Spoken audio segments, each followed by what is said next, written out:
Sei que ajudar a pagar a festa da minha própria irmã se transformaria na maior humilhação da minha vida. Diante de dezenas de convidados, meu pai decidiu me ensinar uma lição, e minha irmã achou graça. Naquele instante, eu entendi que não estava ali como família, mas como alvo. O que eles não imaginavam é que aquele gesto, feito para me diminuir, mudaria tudo. Um silêncio, uma saída discreta e uma escolha que ninguém esperava deram início a uma sequência de consequências que ainda ecoam até hoje. Esta não é uma história sobre vingança gritante, mas sobre limites, dignidade e o preço que algumas pessoas pagam quando expõem quem sempre foi tratado como invisível. Se você já se sentiu rejeitado por quem deveria te proteger, escute até o final. Essa história pode dizer mais sobre você do que imagina. Olá, seja bem-vindo ao canal Histórias Surpreendentes. Curta e se inscreva nesse canal, aproveite e ative as notificações, comente aqui de qual cidade você está assistindo, vou adorar saber e deixar um coração no seu comentário. Eu aprendi cedo que, na minha família, amor nunca foi algo distribuído de forma justa.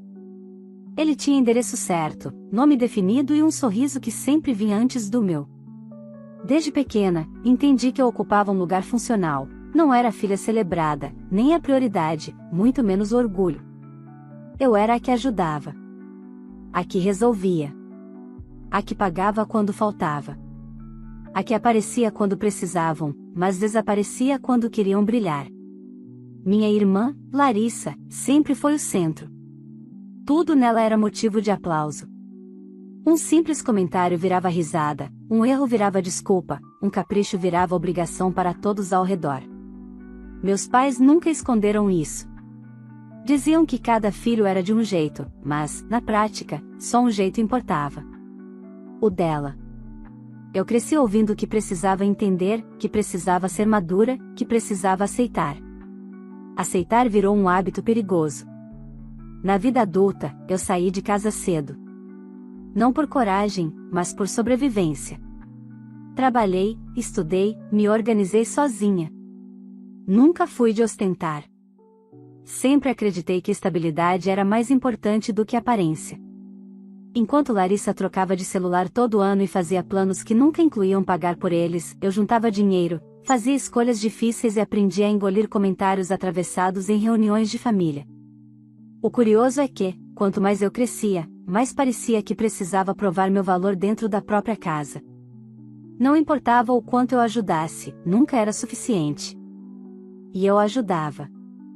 Financeiramente, emocionalmente, silenciosamente. Meus pais sabiam disso. Larissa sabia disso. Todos sabiam. Ninguém agradecia. Quando meus pais anunciaram a festa de aniversário da Larissa, uma festa grande, com salão alugado, buffet, decoração cara e convidados que eu mal conhecia, eu já senti aquele aperto antigo no peito. Eu não fui convidada no início. Fui comunicada depois. Como quem recebe um aviso, não um convite. E, junto com o aviso, veio o pedido, ajudar a pagar algumas coisas, porque família é isso. Eu ajudei. Não porque queria agradar, mas porque, no fundo, ainda existia em mim uma esperança ingênua de que talvez, dessa vez, fosse diferente. Talvez ajudar significasse pertencer. Talvez contribuir significasse respeito. Talvez estar presente significasse, finalmente, ser vista. No dia da festa, cheguei mais cedo. Observei os detalhes que ajudei a pagar, as flores, as luzes, o bolo enorme no centro do salão. 75 convidados circulavam, rindo, elogiando, brindando a vida perfeita da minha irmã. Eu fiquei na lateral, como sempre. Cumprimentada com educação distante, ignorada com naturalidade. Meus pais pareciam felizes. Orgulhosos. Meu pai andava de um lado para o outro, copo na mão, cumprimentando pessoas que mal conheciam nossa família, mas que sabiam exatamente quem Larissa era. Minha mãe sorria como se estivesse diante da maior conquista da vida. E eu? Eu observava, em silêncio, tentando entender em que momento ajudar passou a significar desaparecer. Havia algo estranho no ar naquela noite. Não era só desconforto. Era expectativa. Como se eu tivesse sido chamada não para celebrar, mas para cumprir um papel que ainda não estava claro. Eu devia ter ido embora.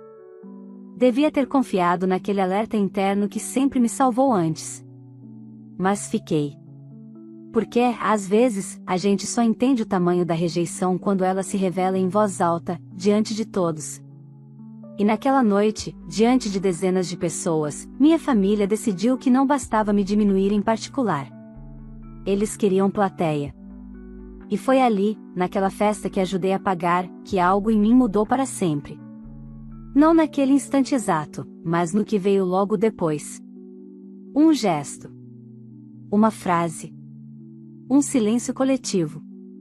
Um riso que não deveria existir. Eu ainda não sabia, mas aquela seria a última vez que eu aceitaria ocupar o lugar que me deram. A música aumentou de volume quando Larissa entrou no salão como se estivesse pisando em um palco. Vestido claro, sorriso ensaiado, passos lentos para garantir que todos olhassem. Palmas surgiram de todos os lados. Algumas exageradas. Outras interessadas. Eu observei da mesa lateral, segurando um copo de refrigerante, sentindo aquele desconforto conhecido de estar presente, ao mesmo tempo, fora de lugar. Meu pai subiu no pequeno palco improvisado com um microfone na mão. Bateu 2 vezes para testar o som e sorriu largo. Aquele sorriso que ele só usava quando tinha público. Gente, atenção um pouquinho, disse. O burburinho foi cessando aos poucos. Essa festa é para celebrar alguém muito especial. Uma filha que sempre nos deu orgulho. Olhou para Larissa, que levou a mão ao peito, emocionada. Minha mãe enxugou uma lágrima falsa. Eu já conhecia esse roteiro. Sempre começava assim. O que eu não esperava era que, dessa vez, eu faria parte do espetáculo. O bolo foi trazido com cuidado pelo buffet. Grande, bonito por fora, cheio de detalhes dourados. Meu pai pediu uma salva de palmas e chamou Larissa para mais perto. Em seguida, olhou em volta, como quem procura algo. Ou alguém. Seus olhos pararam em mim. 1 segundo a mais do que o necessário. Olha só isso. Ele disse, apontando na minha direção. Algumas pessoas viraram o rosto para me procurar. Outras apenas seguiram o movimento da mão dele. Senti o estômago revirar. Meu pai se aproximou da mesa do bolo, pediu uma faca e, com movimentos lentos, cortou um pedaço menor, desajeitado. Quando colocou no pratinho, percebi algo estranho na textura. O cheiro veio antes que eu pudesse pensar. Azedo. Forte. Ele caminhou até mim com o prato na mão. Cada passo parecia calculado. Parou na minha frente. O salão inteiro observava. 75 pessoas em silêncio curioso. É isso que você merece, disse, autossuficiente para todos ouvirem. Ajudar a pagar a festa da sua irmã não muda o jeito que a gente enxerga você. O riso não veio de imediato. Houve um segundo de confusão, como se as pessoas estivessem tentando entender se aquilo era uma piada. Foi Larissa quem quebrou o clima. Ela se aproximou, inclinou a cabeça e olhou para o prato com desprezo. Mana, agradece por estar aqui, disse, rindo. Porque nem aqui era para você estar. Fica ali no cantinho para não atrapalhar, tá? A gargalhada veio em ondas. Primeiro algumas pessoas, depois mais, até virar um som coletivo. Alguém bateu palma. Outra pessoa comentou algo que eu não ouvi. Meu corpo ficou imóvel. Não por choque, mas por clareza. Tudo fez sentido de uma vez. Olhei para o prato. O bolo estava realmente mofado por dentro. Esverdeado, úmido, impossível de disfarçar. Não era um erro. Era uma escolha. Meus pais esperavam uma reação. Larissa esperava humilhação. Os convidados esperavam entretenimento. O que receberam foi silêncio. Eu não chorei. Não gritei. Não discuti. Coloquei o prato de volta na mesa mais próxima, alinhei o copo ao lado e respirei fundo. Percebi celulares sendo erguidos. Algumas telas já apontadas para mim. Sorrisos ansiosos.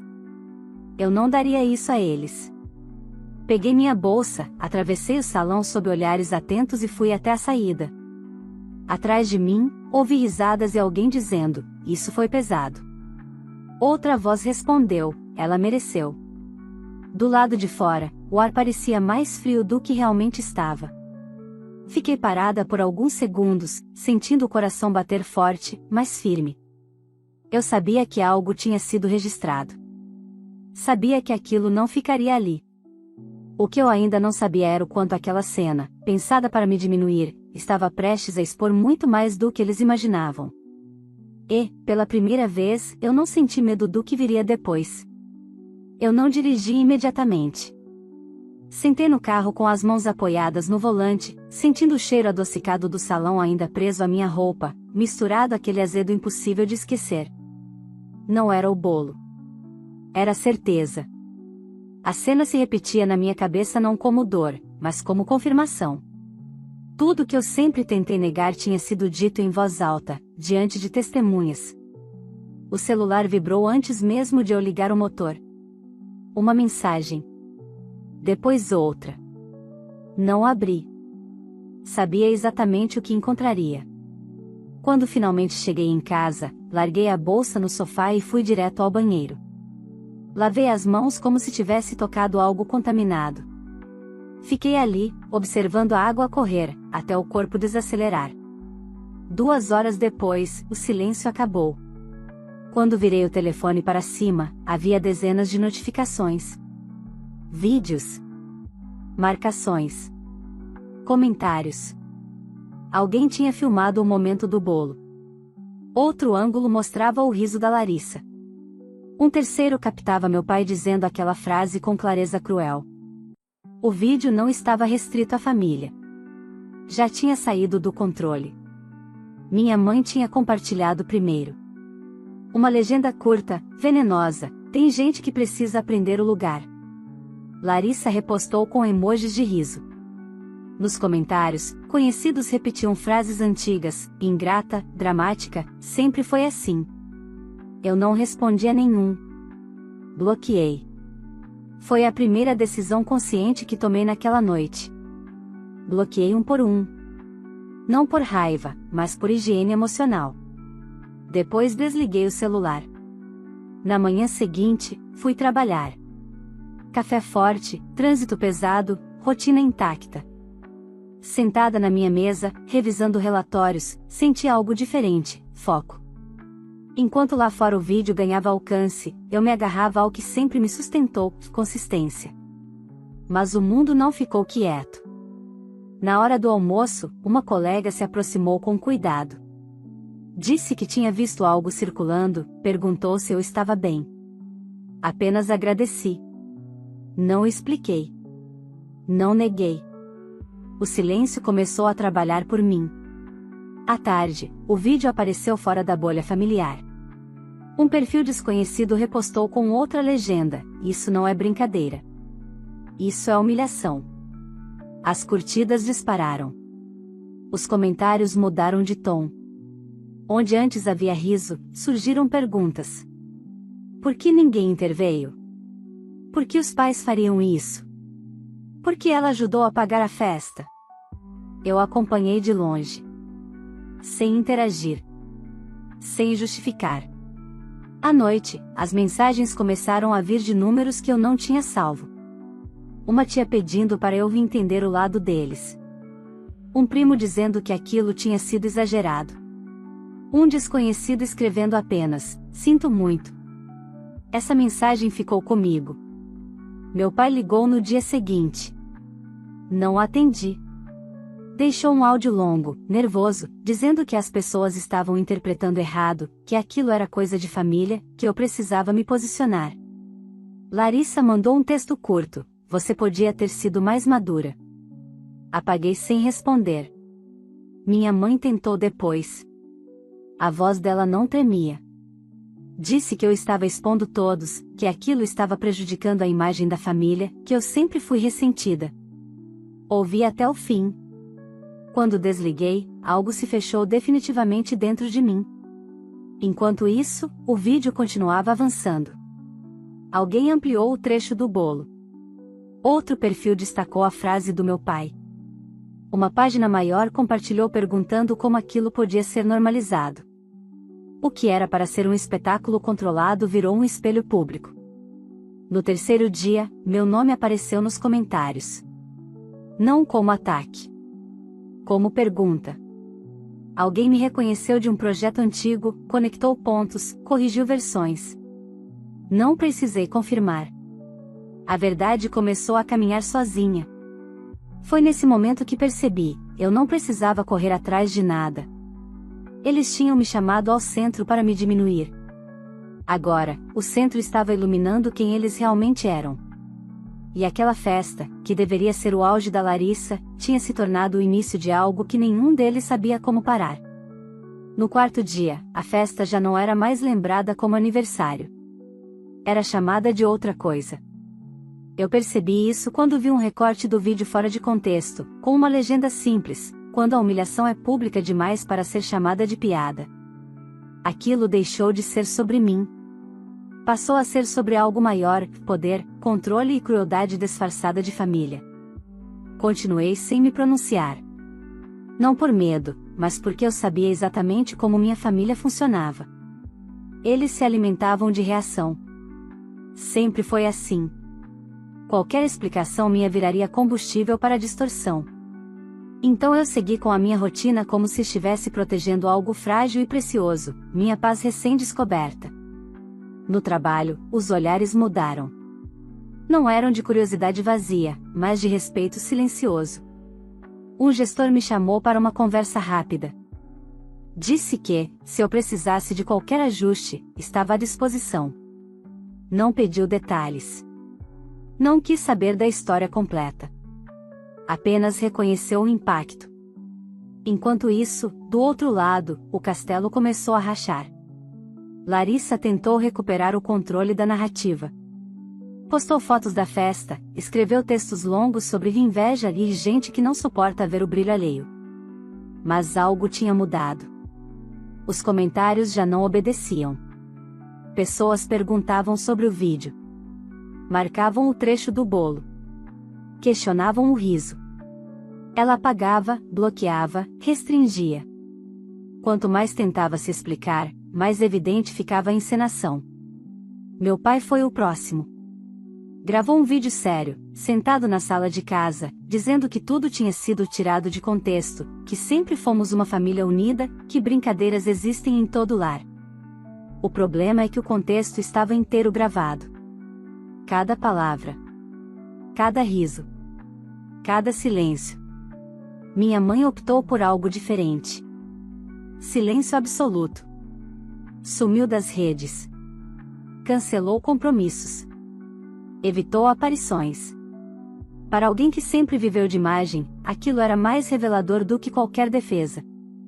As consequências começaram a aparecer em pequenos sinais. Convites que deixaram de chegar. Pessoas que atravessavam a rua.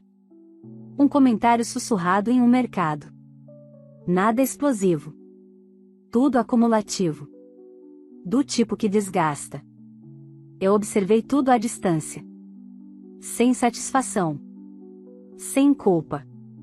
Apenas com a estranha sensação de estar assistindo a algo que nunca foi minha responsabilidade. Uma semana depois da festa, recebi uma mensagem da mãe de uma amiga antiga da Larissa. Ela não me conhecia bem. Disse apenas que tinha visto o vídeo, que ficou perturbada e que precisava dizer que aquilo não era normal. A mensagem terminou com um pedido de desculpas que não era dela, mas parecia pesar menos por isso. Foi nesse momento que entendi, o que mais incomodava a minha família não era a exposição. Era a validação externa. Sempre viveram acreditando que só eles definiam quem eu era. Agora, outras vozes estavam fazendo perguntas que eles nunca quiseram ouvir. Meu pai tentou me ligar novamente. Não atendi. Deixou um áudio mais contido, menos agressivo.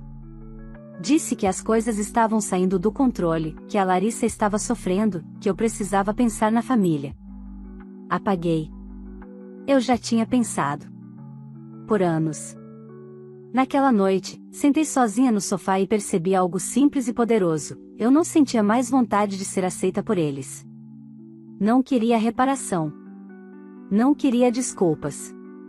Queria distância. A festa tinha acabado, mas o efeito continuava se espalhando, alcançando lugares que eles nunca imaginaram. E, sem dizer uma palavra, eu seguia firme, enquanto a versão perfeita da família começava a ruir diante de todos. Ainda havia muito por vir. E eles não faziam ideia. 2 semanas depois da festa, o vídeo já não era novidade, mas também não tinha desaparecido. Ele circulava como uma sombra persistente, reaparecendo nos momentos mais inconvenientes, sempre que alguém tentava fingir que nada tinha acontecido. Era citado em conversas, mencionado em comentários atravessados, lembrado em silêncios constrangedores. Aquilo não passava. Apenas mudava de lugar. Eu, por outro lado, comecei a sentir algo que não conhecia bem: leveza. Pela primeira vez, não precisava calcular cada palavra antes de falar, nem antecipar ataques disfarçados de brincadeira. O corte tinha sido brusco, mas limpo. Meu pai foi o primeiro a sentir o peso real.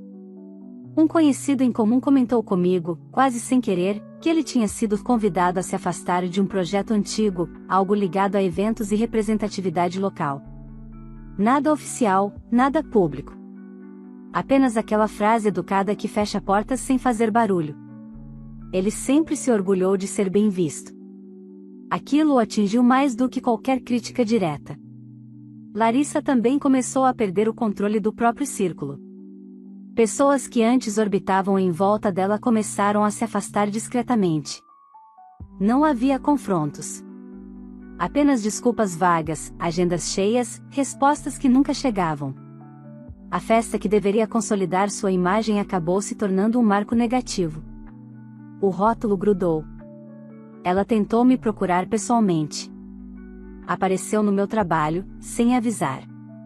Quando a recepção me chamou, dizendo que havia alguém insistindo em falar comigo, eu soube quem era.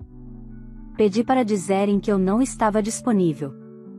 Foi a primeira vez que impus um limite sem tremer. Minha mãe tentou outra abordagem. Mandou uma mensagem longa, escrita como se fosse um pedido de paz, mas recheada de justificativas. Disse que tudo tinha sido exagerado, que eu precisava entender o estresse do momento, que família se resolve em casa. Li uma vez. Depois arquivei. Não respondi. Enquanto isso, minha própria vida avançava. Recebi uma proposta profissional que vinha sendo discutida há meses, mas que agora ganhou urgência. Pessoas confiaram em mim não apesar do que aconteceu, mas por causa da forma como eu atravessei aquilo. Alguém comentou que manter a compostura quando tentam te diminuir publicamente diz muito mais do que qualquer discurso. Essa frase ficou comigo.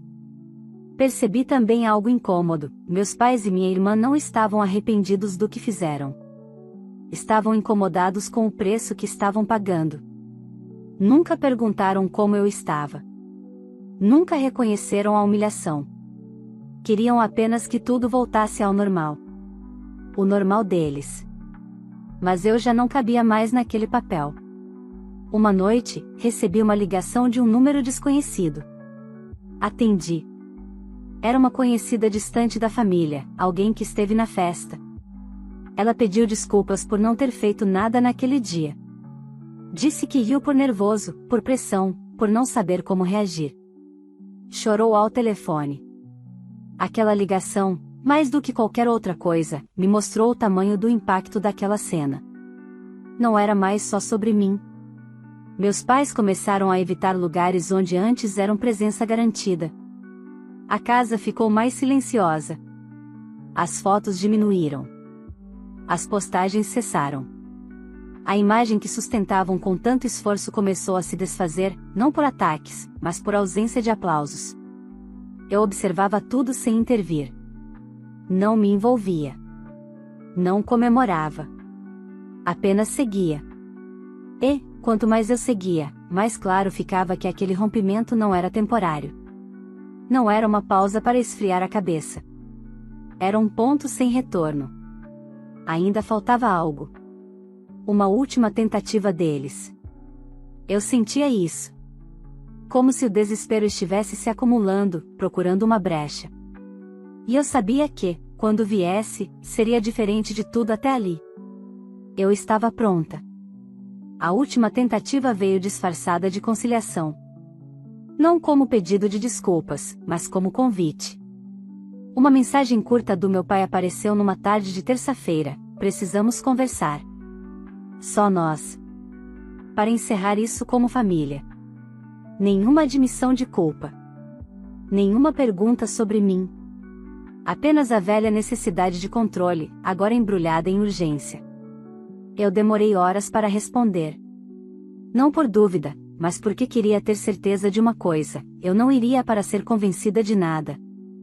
Aceitei encontrar com eles em um café neutro, longe de casa, longe de memórias, longe de plateias. Um lugar onde ninguém pudesse fingir intimidade. Cheguei primeiro. Escolhi uma mesa no fundo. Quando eles entraram, senti algo curioso: não houve aperto no peito. Meu pai parecia menor. Minha mãe, rígida demais. Larissa vinha atrás, braços cruzados, olhar defensivo.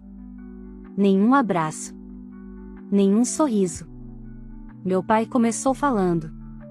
Disse que tudo tinha ido longe demais. Que as pessoas estavam exagerando. Que a família estava sofrendo.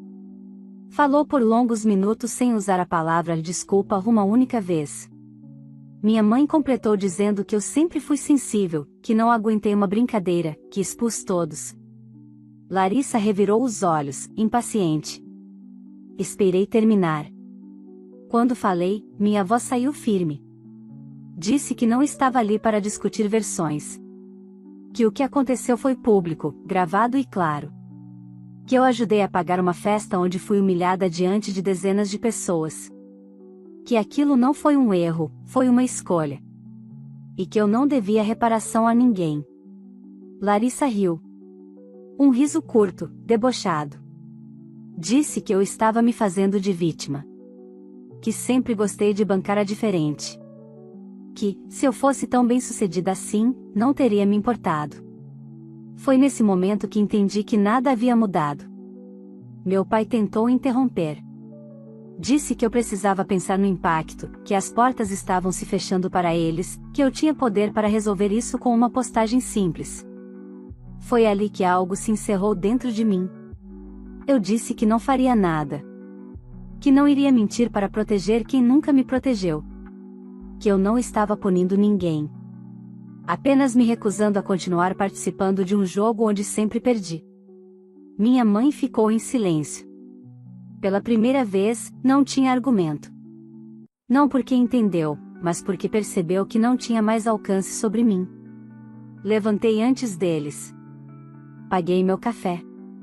Disse que aquele encontro não era um recomeço, era um encerramento. Que eu desejava que seguissem suas vidas, mas sem mim. Não houve drama. Não houve despedida. Apenas distância. Ao sair, senti uma mistura estranha de luto e alívio. Não pelo que perdi, mas pelo que deixei de carregar. Aquela conversa confirmou tudo o que eu já sabia. Não havia arrependimento, apenas medo das consequências. Nos dias seguintes, o impacto foi rápido. Eles tentaram versões novas, pessoas intermediárias, recados atravessados. Nada funcionou. Eu não respondi. O silêncio, agora, não era estratégia. Era limite. Minha vida começou a se reorganizar sem aquele peso constante. Planos que eu adiava ganharam espaço. Decisões ficaram mais fáceis. Pessoas novas se aproximaram sem precisar competir com fantasmas antigos. Mas eu sabia que ainda faltava o fechamento real. Não público. Não digital. Interno. Algo que só a última peça dessa história poderia trazer. E ela estava mais próxima do que eu imaginava. O fechamento não veio com aplausos, nem com um pedido de desculpas tardio. Veio em forma de rotina. De dias que seguiram sem interrupções, sem mensagens inesperadas, sem o peso constante de antecipar o próximo ataque. Pela primeira vez, o silêncio não doía. Ele organizava. Era um silêncio que não pedia explicações, nem justificativas. Apenas existia, firme, como um limite finalmente respeitado. Algumas semanas depois do encontro no café, percebi que algo tinha mudado definitivamente. Não recebi mais recados indiretos. As tentativas cessaram. Não porque entenderam, mas porque aceitaram que não havia mais acesso. A ausência deles começou a se normalizar, e isso me surpreendeu. Eu sempre achei que sentiria falta. Achei que haveria um vazio impossível de preencher. Doeu menos do que imaginei. Na verdade, o que senti foi espaço. Soube por terceiros que minha mãe deixou de frequentar eventos onde antes era presença certa. Meu pai passou a evitar encontros maiores, como se temesse olhares que antes ignorava. Larissa, que sempre viveu cercada de gente, foi ficando restrita a um círculo pequeno, repetitivo, composto pelas mesmas pessoas que nunca a questionaram. Nada trágico. Nada cinematográfico. Apenas o efeito natural de escolhas expostas à luz, sem maquiagem, sem edição. Eu segui em frente. Troquei de apartamento. Não por fuga, mas por vontade. Queria um espaço que não tivesse memórias grudadas nas paredes, nem ecos de frases que nunca me pertenciam. Montei tudo do meu jeito, no meu tempo. Recebi amigos. Cozinhei sem pressa. Ri sem medir palavras. Descobri que leveza não é ausência de passado, é ausência de ameaça constante. É poder respirar sem pedir licença. No trabalho, os projetos avançaram. Não como compensação, mas como continuidade. A confiança que depositaram em mim se confirmou dia após dia. Eu me tornei referência em algo que sempre fui boa, mas que antes não reconhecia totalmente: manter a cabeça fria quando o caos tenta se impor. Alguém comentou, em uma reunião, que minha firmeza era contagiante. Sorri. Não expliquei de onde vinha. Algumas forças não precisam ser narradas. Às vezes, ainda pensava na festa. Não no bolo, nem no riso coletivo. Pensava naquele segundo antes de tudo acontecer, quando algo em mim avisou. Um alerta silencioso que eu ignorei por costume, não por falta de coragem. Aprendi a ouvir esse aviso tarde demais naquela noite, mas cedo o suficiente para o resto da vida. Não houve reconciliação. Não houve abraço final.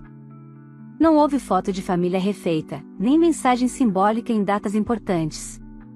E, pela primeira vez, isso não pareceu uma perda. Pareceu uma escolha madura. Uma escolha consciente de não voltar para lugares onde eu só era tolerada. Entendi que família não é quem te chama para perto só para te diminuir melhor.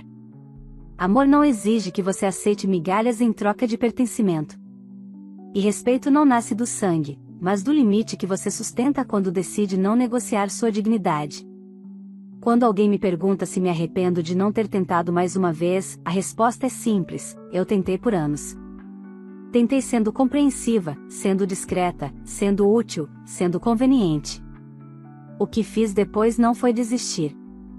Foi parar de me abandonar. Hoje, não carrego raiva. Carrego clareza. Sei exatamente quem sou sem precisar provar nada a ninguém. Sei o que aceito e, principalmente, o que não aceito mais. Aprendi que paz não é ausência de conflito, é a ausência de pessoas que precisam do seu sofrimento para se sentirem maiores. Aquela festa marcou o fim de uma versão antiga de mim. A que se calava para manter a paz dos outros. A que pagava para ser tolerada. A que confundia presença com amor e silêncio com maturidade. A mulher que saiu dali naquela noite não voltou para a casa menor. Voltou maior do que jamais foi permitida ser. E isso, eu aprendi, é o tipo de crescimento que ninguém pode tirar. Nem família. Se essa história tocou você em algum nível, curta este vídeo para que ele alcance mais pessoas que também precisam ouvir essa mensagem. Inscreva-se no canal se você acredita que histórias reais, ou inspiradas na realidade, têm o poder de abrir os olhos, fortalecer e libertar quem já se sentiu diminuído dentro da própria família. Compartilhe este vídeo com alguém que talvez esteja vivendo algo parecido e ainda não conseguiu colocar limites. Às vezes, uma história é tudo o que falta para alguém perceber que não está sozinho. Agora eu quero saber de você: você faria o mesmo que a filha fez? Você teria coragem de se afastar, mesmo sendo família, para proteger sua dignidade? Deixe sua opinião nos comentários e me diga também de qual cidade você está assistindo, que eu faço questão de dar um coração em quem comenta e participa. Sua voz importa. Sua história importa. E aqui, ninguém precisa se calar para pertencer.